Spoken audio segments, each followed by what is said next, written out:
Fire అంటే wild ఫైరే, తగ్గేదిలే అంటే అస్సలు తగ్గేదిలే అంటూ అమెరికా చైనా పరస్పర పనులతో బాధేసుకుంటున్నాయి. మంగళవారం ట్రంప్ చైనాపై 104% పన్ను అమలు చేస్తామంటూ ప్రకటించగానే చైనా కూడా అదే స్థాయిలో స్పందించింది. అమెరికా బ్లాక్మెయిల్కి తలొగ్గేదే లేదని, అసలు ఈ యుద్ధం ట్రంప్ ప్రారంభిస్తే ముగింపు వరకు పోరాడే సత్తా తమకుందంటూ ప్రకటించింది చైనా. అమెరికాపై 84% పన్ను అమలు చేయడానికి రెడీ అయింది. దీంతో ఈ రెండు దేశాలు సుంకాల యుద్ధం ఇప్పుడు ఇతర దేశాలకు పెద్ద శాపంగా మారే ప్రమాదం కనిపిస్తోంది.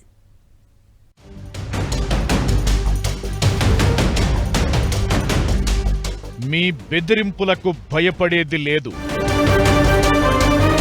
టారిఫ్ వార్లో చివరిదాకా పోరాడతామంటూ రిటర్న్ కౌంటర్ ట్యాక్స్ వేసేసిన చైనా. అమెరికా చైనా మధ్య వాణిజ్య యుద్ధం మరింత ముదిరింది. డొనాల్డ్ ట్రంప్ ప్రభుత్వం చైనా వస్తువులపై విధించిన 104% సుంకాలను ఎదుర్కొంటూ బీజింగ్ బుధవారం అమెరికా వస్తువులపై భారీ ప్రతీకార చర్యలు చేపట్టింది. చైనా ప్రభుత్వం అమెరికన్ వస్తువులపై అదనంగా 84% సుంకాలు విధిస్తున్నట్లు ప్రకటించింది.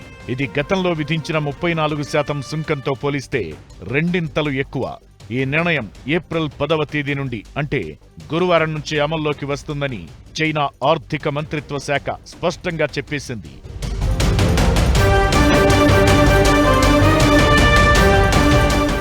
చెప్పడమే కాదు, చైనా మరో పని కూడా చేసేసింది. 12 అమెరికన్ కంపెనీలను ఎక్స్పోర్ట్ కంట్రోల్ లిస్టులో చేర్చింది. మరో 6 అమెరికా సంస్థలను తొలగించింది.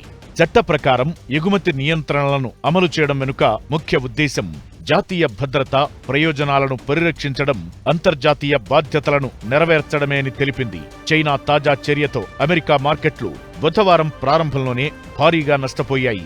అమెరికా అధ్యక్షుడు డొనాల్డ్ ట్రంప్ చైనాపై 104% పన్ను విధానం అమలుకు ఆర్డర్ ఇచ్చిన 24 గంటల్లోపే చైనా ఈ చర్యకు దిగింది. దీంతో అసలు ఈ రెండు దేశాల మధ్య పన్నుల యుద్ధం మిగిలిన దేశాలకు పెద్ద ఉత్పాతమే తెచ్చిపెడుతోంది. అసలు ఏ దేశంపైనైనా పన్ను పెంచాలంటే వరల్డ్ ట్రేడ్ ఆర్గనైజేషన్ లేదంటే వరల్డ్ ట్రీటీలు ఉన్నాయి. వాటిని పక్కన పెట్టేసి ఇలా ఎడాపెడా పన్నులు, సుంకాలు పెంచుకుంటూ పోతే దీనికి అంతెక్కడంటూ ఆందోళన ప్రారంభమైంది.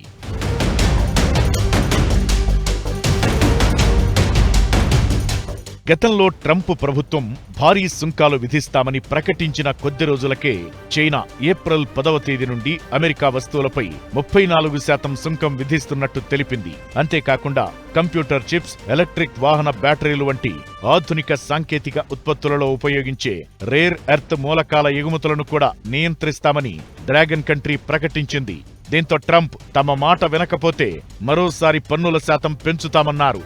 అలానే పెంచేశారు. అయినా చైనా దాన్ని కేర్ చేయలేదు.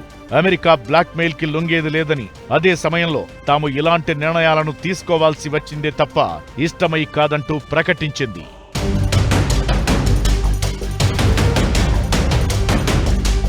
అమెరికా ఆర్థిక వాణిజ్య ఆంక్షలను మరింత పెంచాలని చూస్తే చైనా అవసరమైన అన్ని చర్యలు తీసుకుంటుందని, చివరి వరకు పోరాడేందుకు తమకు దృఢ సంకల్పం, తగినంత వనరులు ఉన్నాయని చైనా వాణిజ్య మంత్రిత్వ శాఖ హెచ్చరించింది. చైనా ప్రధానమంత్రి లీ కియాంగ్ జరుగుతున్న పరిణామాలపై స్పందించారు. ట్రంప్ 104% సుంకాలు విధించినప్పటికీ దేశ ఆర్థిక వ్యవస్థపై పడే ప్రతికూల ప్రభావాలను పూర్తిగా తగ్గించేందుకు తమ వద్ద తగిన విధానాలు ఉన్నాయని ధీమా వ్యక్తం చేశారు. అంతేకాకుండా 2025లో చైనా ఆర్థిక వ్యవస్థ వృద్ధిపై ఆయన ఆశాభావం వ్యక్తం చేశారు. ఈ పరిణామాల నేపథ్యంలో అమెరికా చైనా టారిఫ్ వార్ ఎలాంటి పరిణామాలకు దారితీస్తుందో చూడాలి.